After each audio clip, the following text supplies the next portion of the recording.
En parler Baptiste Falvoz. Bonjour Baptiste.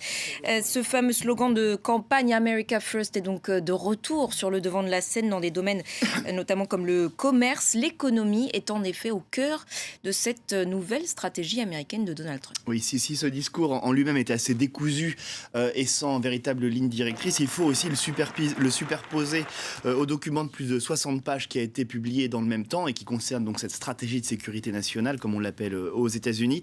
Et effectivement, il y a une grande tendance. Pour la première fois, un président américain met l'économie, la sécurité économique au cœur de sa sécurité nationale.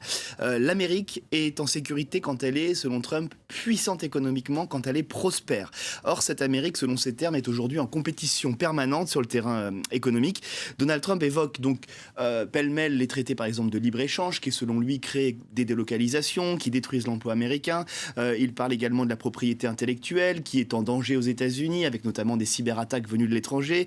Il parle aussi de la sécurité énergétique, et ça, il y a tout un chapitre du document qui a été publié hier, qui est consacré à cette sécurité, à l'accès aux ressources, qui est une thématique majeure finalement de cette sécurité nationale.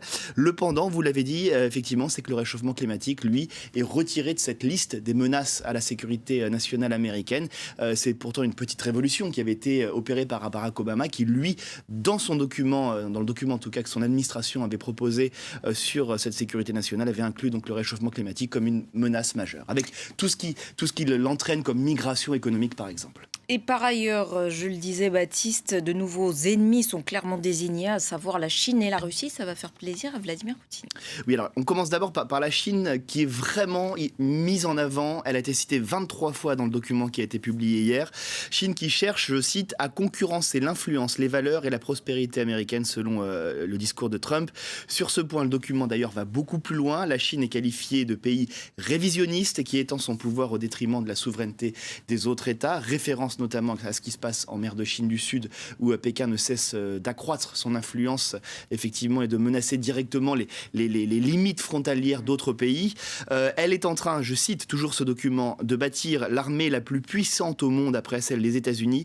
Son expansion économique et militaire se fait grâce à l'accès à des technologies américaines, notamment toujours cette notion de compétition économique, de compétition notamment sur la question de l'innovation.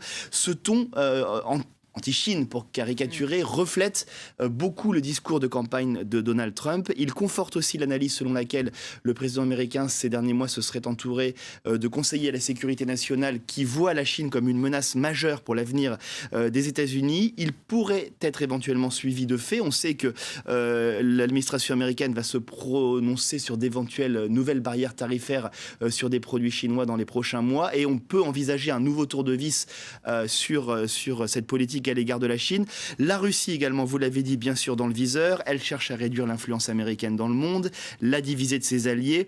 Le document revient beaucoup sur les moyens utilisés par la Russie pour influencer les opinions publiques dans les différents pays, les médias d'État russes, les attaques informatiques, les faux comptes créés également sur les réseaux sociaux.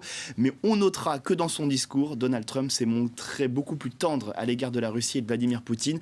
On sait qu'il y a beaucoup de suspicions de collusion entre certains de ses proches et le gouvernement russe, notamment dans la campagne électorale américaine. On suspecte la Russie d'avoir tout fait pour favoriser Donald Trump, et on sent que c'est un sujet avec lequel il est assez mal à l'aise en ce moment. Merci beaucoup Baptiste pour votre éclairage.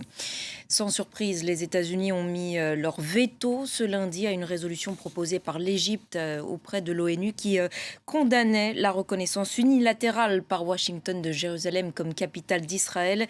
Le texte a été en revanche approuvé par les 14 autres membres du Conseil de sécurité de l'ONU.